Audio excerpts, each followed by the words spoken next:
तो उससे भी अपना दुख कहता है। मेरा दास कहता है कि भैया संसार का स्वरूप इसी तरह का, यह सब संपन्नता विपन्नता हानि लाभ इत्यादि जीवन मरण अश अपयश दुख सुख ये सब लगा रहेगा संसार का। और यदि नित्य सुख चाहते हो तो भगवान के चरण शरण में चलो। हे दृष्टि मेरे दास के मेरे भक्त के समझाने से जो मेरी शरण में आ जाता है उसको मैं नित्य सुख प्रदान कर देता हूँ। और जो निष्काम भाव से मेरी सेवा करता है मैं उसको सर्वस्व दिया करता हूँ अपना। लेकिन कोई यदि कुछ चाह करके मेरी सेवा करता है, मेरे भजन के बदले में कुछ चाहता है तो उसको मैं वही देता हूँ जो वो चाहता है। लेकिन इस संसार का जो कुछ मिलता है उसके कारण अहंकार ममकार हो जाता है जो दुख का कारण है। इसलिए मैं अपने दासों का जिसका कल्याण करना चाहता हूँ उसका सब ले लेता हूँ। जिसकी मेरे चरणों में प्रीति नहीं है उसका मैं सब ले लेता हूँ। क्यों? उस भगवान का हार लेने का कारण क्या है इसे समझना चाहिए।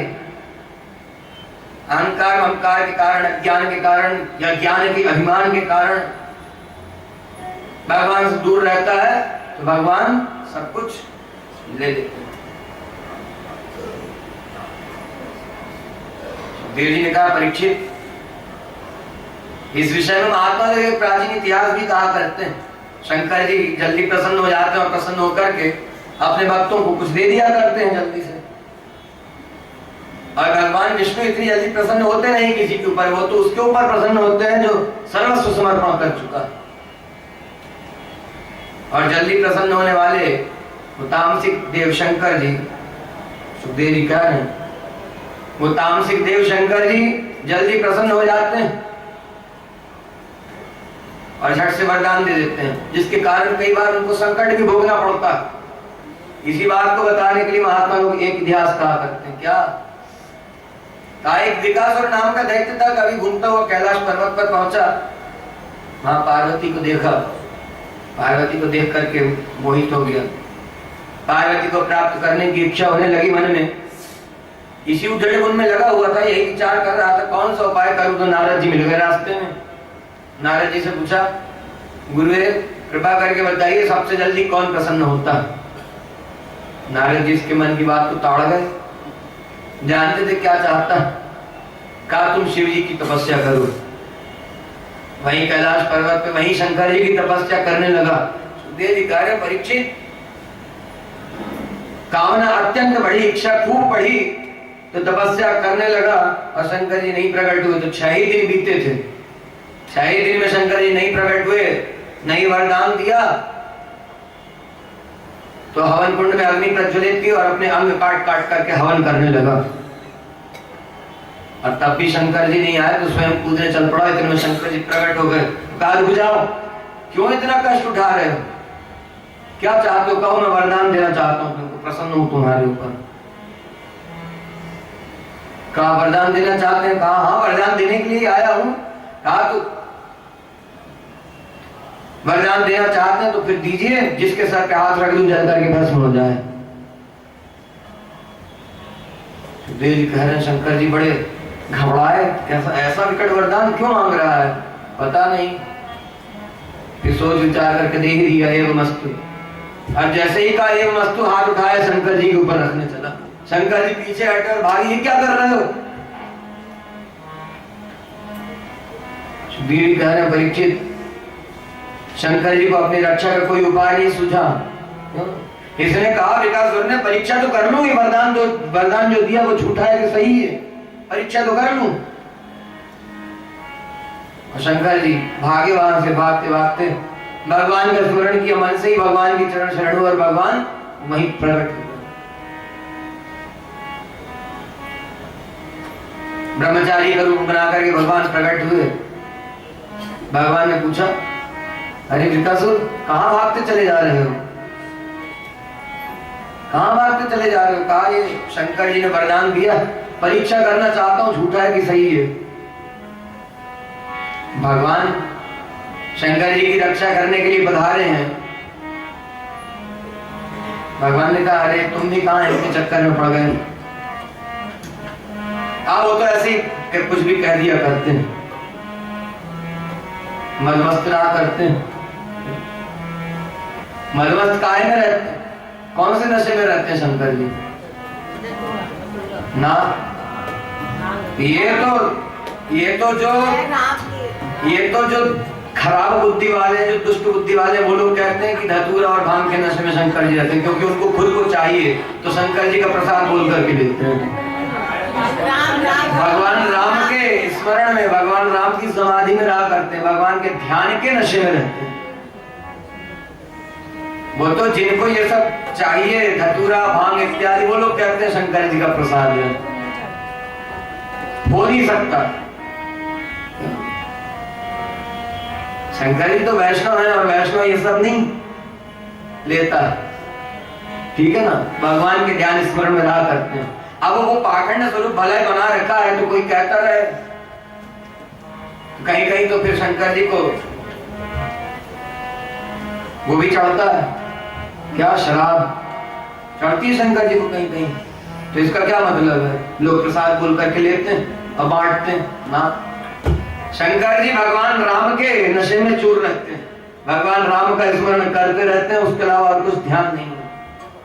मन से भगवान का स्मरण किया, भगवान प्रकट हो गए, कहा अरे ये इनके चक्कर में कहां पड़ गए, तो ऐसे ही कुछ भी कह देते हैं। और वरदान तो ये बहुत जल्दी देते हैं, वरदान पता नहीं सही हुआ, अच्छा चलो इतना परिश्रम क्यों करना, परीक्षा ही करनी है ना। भगवान ने कहा तो हम बताते हैं परीक्षा कैसे करना। भगवान बोल रहे तो भगवान की वाणी में तो ऐसा मोहन है, भगवान की वाणी में ऐसी वाणी है कि हर कोई मोहित हो जाया करता। भगवान ने कहा स्वयं ही कर लो परीक्षा, एक काम करो, हाथ उठा करके ऊपर रखो, थोड़ी उष्णता मालूम हो, गर्मी मालूम हो, हाथ तुरंत हटा देना। भगवान की बातों में आ गया, ब्रह्मचारी जी की बातों में आ गया, हाथ उठा करके जो ही ऊपर किया, भगवान ने कहा था गर्म हो तो हटा देना, इसने तो ऊपर रखा हाथ और जल करके वही भस्म हो गया। सुखदेव जी कह रहे परीक्षित यही बात है क्या, भगवान सबके रक्षक है, भगवान सबका भला करने वाले हैं, और भगवान को छोड़ करके किसी और का नियम, भगवान को छोड़ करके किसी और का कानून यहाँ चलता नहीं। सब भगवान का ही चलता है, तो लोगों का भ्रम है, बुद्धि है ऐसी, सब लोग अलग अलग बात किया करते हैं, लेकिन सही बात क्या है? एक हरि को छोड़ किसी की नहीं चलती है मनमानी, चलती किसी की न मनमानी। एक हरि को छोड़ किसी की नहीं चलती है मनमानी, चलती किसी की न मनमानी। शंकर ने अपनी सेवा को माया का एक पुतला रचा, शंकर ने अपनी सेवा को माया का एक पुतला रचा। भस्मासुर वो नाम राग कर शक्ति का वरदान दिया, भस्मासुर वो नाम राग कर शक्ति का वरदान दिया। कला भस्म करने शंकर को शंकर भागे हरि कानी, भागे शंकर हरि कानी। कला भस्म करने शंकर को शंकर भागे हरि कानी, भागे शंकर हरि कानी। एक हरि को छोड़ किसी की नहीं चलती है मनमानी, चलती किसी की न मनमानी। एक हरि को छोड़ किसी की नहीं चलती है मनमानी, चलती किसी की न मनमानी। उसको मिटाने श्री हरि ने सुंदरी का रूप लिया, उसको मिटाने श्री हरि ने सुंदरी का रूप ये प्रसंग लिया। श्रीमद् भागवत में प्रसंग है, ब्रह्मचारी के रूप में भगवान प्रकट हुए। ये प्रसंग कहीं और का है क्या? उसको मिटाने श्री हरि ने सुंदरी का रूप लिया। कैसे सुंदरी का? ये पार्वती को देख करके मोहित हुआ था, और भगवान ने मोहिनी स्वरूप फिर धारण किया।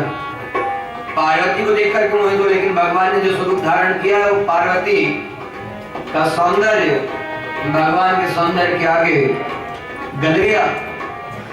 पार्वती के सौंदर्य से कोटि गुना बढ़कर के भगवान का सौंदर्य है। तो पार्वती को देखकर मोहित हुआ तो, और यहाँ भगवान को देखा इतनी सुंदर स्त्री, वो भूल गया पार्वती को, भगवान को देखकर के मोहित हुआ। वही सब सवाल जो दैत्यों ने असुरों ने किए थे वहां मोहिनी अवतार के समय में, देवी आप कौन हैं, आपका क्या नाम है, आप कहाँ से आ रही हैं, आप किसकी पुत्री हैं, आप किसकी पत्नी हैं, कहाँ रहती हैं, कौन सा निवास स्थान है। भगवान ने उत्तर दिया, मेरा नाम मोहिनी है, कहीं भी रह लेती हूँ, जहाँ जो रखना चाहता वहां रह लेती हूँ, जो चाहता उसकी हो जाती हूँ। यही सब भगवान ने उत्तर दिया। कहा अच्छा हमारे साथ चलेंगे, कहा बिल्कुल बिल्कुल चलेंगे, क्यों नहीं, जो चाहेगा भगवान उसके होने को तैयार है, कोई भी हो। भगवान ने कहा हाँ बिल्कुल। भगवान ने पूछा लेकिन एक बात है, चलेंगे तुम्हारे साथ, लेकिन एक चीज बताओ, हमने सुना नाचते बहुत बढ़िया, शर्मा गया, मुख नीचे कर लिया। कहा नहीं लजाओ मत, ध्यान दीजिए। कहा नहीं लजाओ मत, बहुत सुंदर नृत्य करते हो ना, थोड़ा नाच करके दिखाओ। कहा नहीं हम नहीं नाचेंगे, हम नहीं नृत्य करेंगे। कहा अच्छा एक काम करो, साथ साथ में नृत्य करते हैं, जैसा जैसा हम करें वैसा वैसा करना। कहा ठीक है चलो नृत्य करते हैं।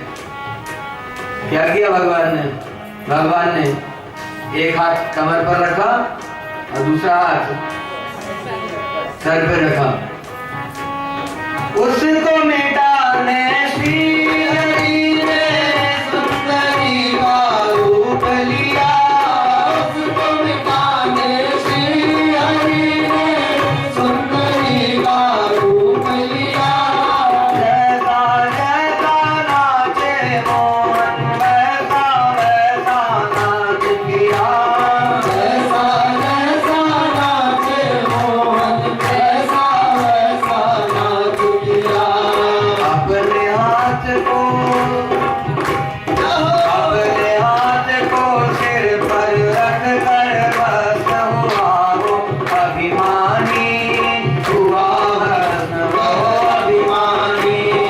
अपने हाथ को सिर पर रख कर बस हुआ वो अभिमानी, हुआ बस वह अभिमानी। एक हरि को छोड़ किसी की नहीं चलती है मानी, चलती किसी। इसमें हरे से लेकर के आज तक के सारे प्रसंग रिवाइज हो जाएंगे, मुख्य जो प्रसंग आए हैं सबकी बात है इस प्रेजेंट में, इस पद में। लंकापति रावण ने सीता जी का हरण किया, लंकापति रावण ने सीता जी का हरण किया। लखपूत सवाल कराके अपने कुटुंब का नाश किया, एक लखपूत सवाल कराके अपने कुटुंब का नाश किया।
परीक्षित, यही कारण है शंकर जी जल्दी से प्रसन्न होकर के वरदान देते हैं और फिर विपत्ति आ जाती है उन्हीं के ऊपर। इसी तरह ब्रह्मा की भी स्थिति, लंकापति रावण योद्धा, ब्रह्मा जी की तपस्या की, ब्रह्मा जी से वरदान प्राप्त किया। दूसरी बार शंकर जी की भी तपस्या की, उनसे भी वरदान प्राप्त किया और ब्रह्मा जी को अपने घर का नौकर बना लिया। क्यों? ब्रह्मा जी आकर के वेद का पाठ किया करते थे, ग्रह नक्षत्रों को अपने सिंहासन की सीढ़ी बनाए, उनके ऊपर पैर रख करके सिंहासन पर चढ़ता था। संकट आया कि नहीं? हम नहीं कह रहे हैं, लिखा है शास्त्र में, जो लिखा है वो बता रहे हैं। सबकी यही स्थिति है। पहले दिन से तो आपको कहते आ रहे हैं, ये देव कोटि के जीव हैं, देव कोटि के प्राणी, जैसे मनुष्य कोटि के हैं हम लोग। कोई पशु कोटि में, पशु के शरीर में, कोई पक्षी की योनि में है, कोई कीड़े की योनि में है, कोई पेड़ की योनि में है, ये देवता की योनि में जीव तो है। और इनको भी सुख नहीं है, ब्रह्मा के लोक में भी सुख नहीं, इंद्र के लोक में भी सुख नहीं, शंकर जी के ऊपर भी संकट आया ही। पिछली बार भगवान ने मोहिनी अवतार धारण किया था, शंकर जी को मालूम हुआ तो शंकर जी पहुंचे भगवान के पास, कहा आपने मोहिनी स्वरूप का दर्शन करा दीजिए। भगवान ने कहा वो दैत्यों को मोह में डालने की तो आपके लिए नहीं है। नहीं माने, हट पकड़ लिया, नहीं हमको तो दर्शन करना ही है। भगवान ने कहा ठीक है। भगवान ने इतना कहा, क्या देखते हैं सामने बड़ा सुंदर बगीचा उद्यान दिखाई दे रहा है। 16 वर्ष की राजकुमारी पुष्प गेंद से खेलते हुए वहां से चली आ रही, अंग अंग का वर्णन किया।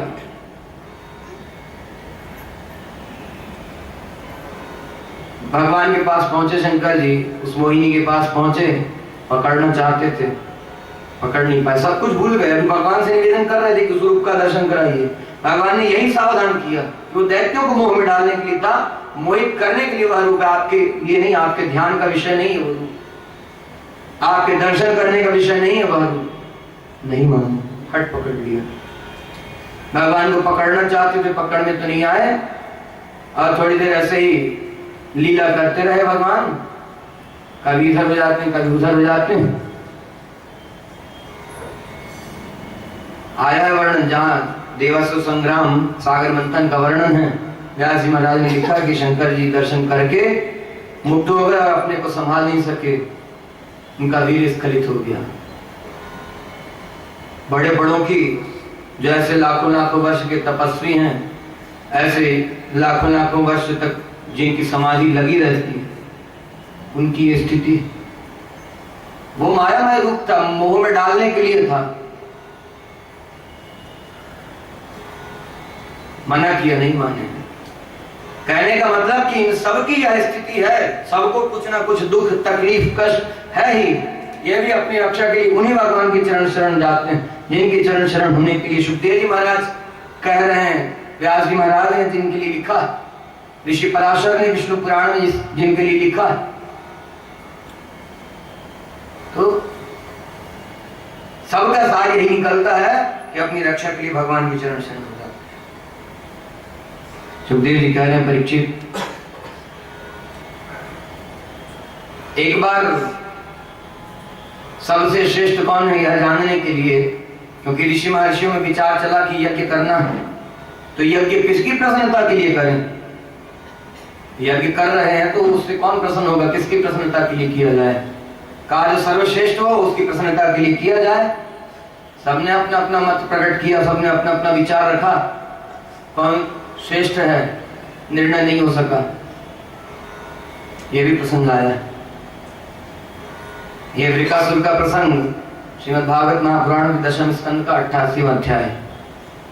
और उसके बाद आगे वर्णन कर रहे हैं सुखदेव जी, सब ऋषि मुनियों ने मिलकर के विचार किया कि फिर परीक्षा करनी चाहिए, परीक्षा करके मालूम हो कौन सबसे श्रेष्ठ है। भृगु ऋषि को कहा कि आप जाइए परीक्षा कीजिए। भृगु ऋषि परीक्षा करने के लिए पहुंचे, सबसे पहले गए ब्रह्मा जी के पास। ब्रह्मा जी के पास गए तो ब्रह्मा जी को प्रणाम नहीं किया। ब्रह्मा जी को क्रोध आ गया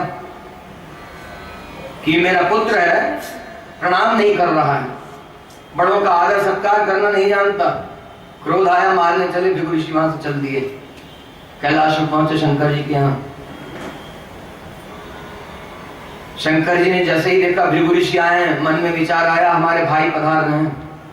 भृगु ऋषि और शंकर जी दोनों ब्रह्मा के पुत्र हैं। शंकर की उत्पत्ति बता चुके हैं, भृगु ऋषि भी उन्हीं के पुत्र हैं। इन्होंने सोचा हमारे भाई आए हैं, इनसे गले लग कर मिलेंगे। शंकर जी अपने आसन से उठे और गले लगना ही चाहते थे। भृगु ऋषि पीछे हट के कहा तुमसे गले नहीं लगते। क्यों? कहा ये क्या वेश बना रखा है, सांप लपेट रखा है, गले में मुंडमाल पहन रखी है, सारे अंग में श्मशान की राख लगाई हुई है। कहा हम तुम्हारे गले नहीं लगते। शंकर जी ने त्रिशूल उठा लिया, भृगु ऋषि वहां से निकल गए, क्षीर सागर वैकुंठ में पहुंचे। क्षीर सागर वैकुंठ में पहुंचे तो इस बार किसी ने रोका नहीं। क्यों? एक बार रोका तो 3 जन्म के लिए राक्षस योनि में जाना पड़ा। किसको रोका था? संकालिक मुनि कुमारों को रोका था, ऋषि का अनादर किया था, अपमान किया था। इस बार किसी ऋषि का अपमान नहीं, किसी ने नहीं रोका, बिल्कुल सीधे अंदर पहुंच गए। भगवान शयन किए हुए थे शेष शैया पर, लक्ष्मी जी चरण दबा रही थी। भृगु ऋषि पहुंचे जाकर के 1 लात जमाने भगवान की छाती पर। भगवान तुरंत उठ करके नीचे बैठ गए, भृगु ऋषि को ऊपर आसन पर बिठाया। लिखा है श्रीमद् भागवत महापुराण में, चरण पकड़ ली भृगु ऋषि के और भगवान कहने लगे ऋषिवर आपके आने का समाचार नहीं मालूम था, इसलिए स्वागत के लिए नहीं आ सकता, क्षमा कर दीजिए। और आपने अपने चरण से प्रहार किया है, आपका चरण दुख गया होगा। क्यों? कोटि कोटि वज्रों का प्रहार सहने वाली ये छाती, यह वक्षस्थल और कमलों से कहीं कोमल आपका चरण, आपने चरण से प्रहार किया, आपका चरण दुख गया होगा, चरण दबाने लगे। भगवान स्वयं नीचे बैठे हुए हैं और भृगु ऋषि को ऊपर आसन पर बिठा रखा है, चरण दबा रहे हैं। भृगु ऋषि कुछ बोल नहीं सके, वहां से लौट कर क्या है ऋषियों की सभा में आकर के एक मदन निर्णय कर दिया, भगवान विष्णु के अलावा यजन करने के योग्य कोई है नहीं। क्यों? वास्तव में जिसमें रक्षकत्व होगा, जो क्षमा कर सकता होगा, जिसमें दया होगी, करुणा होगी, वो सर्वश्रेष्ठ होगा। ये सब कोई क्षमा करने वाले नहीं है, ये तो तुरंत दंड देने को तैयार हो जाते हैं।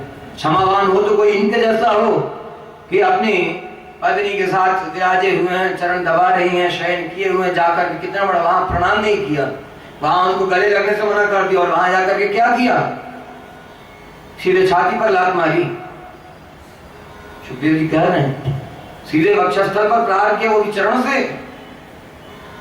और तब भगवान नीचे बैठ गए और उनको ऊपर बिठाया, चरण दबाने लगे और कहा क्षमा कर दीजिए, ब्राह्मण तो मेरे सदा वंदनीय है, पूजनीय है,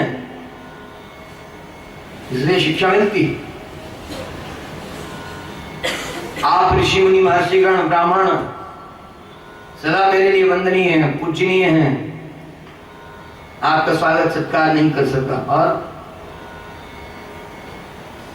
ऋषि मुनि लोग सदा वंदनीय हैं, भगवान के चरित्र से सबको शिक्षा लेनी, गुरु का, ब्राह्मण का, ऋषि मुनियों का अनादर अपमान ना हो, भगवान के दास का अपमान ना हो। यहाँ तो इन्होंने भगवान के ऊपर प्रहार किया था, भगवान के दास का अपमान किसने किया था? जय विजय ने। 3 जन्म के लिए इसमें आना पड़ा राक्षस योनि में। भगवान ऐसे दयालु कृपालु, कहा जो ऐसा दयालु कृपालु हो, जो क्षमा कर सकता हो किसी के अपराध को, जो एकदम शीघ्रता पूर्वक दंड ना दे किसी के दोष को देख करके। क्यों? क्योंकि जीव तो ऐसा ही अपने अज्ञान के कारण अपराध तो करता ही रहता है। तो ऐसे यदि दंड पाएगा तो फिर कल्याण कहाँ है इसका, फिर इसको सुख कहाँ मिलने वाला, फिर तो सदा ही दुख भोगेगा। ऐसा क्षमाशील जो है वही यजन करने के, भजन करने के, पूजन करने के योग्य है। इसलिए भगवान विष्णु, भगवान नारायण के लिए यज्ञ किया जाए। सुखदेव जी कह रहे हैं परीक्षित इस बात का निर्णय हो गया और ऋषि मुनियों ने एक मत स्थापित करके भगवान नारायण का यजन प्रारंभ कर दिया, उनके लिए यज्ञ प्रारंभ कर दिया। इस तरह से भगवान प्रसन्न किसके लिए होते हैं? ये तो परीक्षा लेने आए थे, इनका प्रेम था, लेकिन भगवान का प्रेम तो है ना। भगवान के प्रेम को देख करके इनका सब प्रेम हुआ और निर्णय तो इसी बात का करना है ना। भगवान का प्रेम है इनके ऊपर, बाकी और किसी का प्रेम इनके ऊपर था? बात यह है कि कोई भगवान में प्रेम करे तो कैसे करेगा? इन्हीं सब गुणों को देख करके तो कोई भगवान से प्रेम कर सकता है। भगवान की क्षमाशीलता को देख करके कोई यह विचार मन में लाएगा कि कोई अपराध करेंगे तो क्षमा हो सकता है। तो ऐसे की सेवा की जानी चाहिए। जहाँ क्षमा नहीं होगा तो वहां तो भय सदा लगा रहेगा, डर सदा लगा रहेगा कि थोड़ी सी गलती हो गई तो पता नहीं क्या सजा मिलेगी, है ऐसे ही है ना। ऐसे दयालु कृपालु भगवान सुखदेव जी कह रहे हैं, परीक्षित सभी बड़े बड़े ऋषि मुनि महर्षियों का यही शास्त्र निर्णीत सिद्धांत है कि जो मोक्ष चाहता हो, जो अपने संसार से सद्गति चाहता हो, इस संसार से जो छूटना चाहता हो, वो उन्हीं पुराण पुरुषोत्तम उत्तम श्लोक श्री कृष्ण नंदन यशोदानंदन देवकी नंदन श्री कृष्ण का यजन करे, पूजन करे, भजन करे। आगे श्री सुखदेव जी महाराज वर्णन करने लगे, राजन भगवान ने पृथ्वी का बहुत सा भार उतार दिया था। अब देवता आए भगवान के पास, द्वारिका में साष्टांग प्रणाम किया, स्तुति वंदना की, भगवान से निवेदन किया, कहा प्रभु हमारी प्रार्थना पर आपने अवतार ग्रहण किया, इतना कष्ट उठाया इस संसार में आकर के, जिस कार्य के आप पधारे थे वह कार्य अब हो गया, अब कुछ शेष नहीं रहा है, तो आप अपने दिव्य धाम में पधारी प्रभु, बहुत कष्ट उठाया आपने हमारे कारण। भगवान ने देवताओं को संतुष्ट होकर के कहा आप लोग अपने अपने धाम को जाइए, अभी कुछ कार्य मेरा शेष रहा है उसको करके फिर आऊंगा, फिर जाऊंगा अपने दिव्य धाम में। इधर ये सब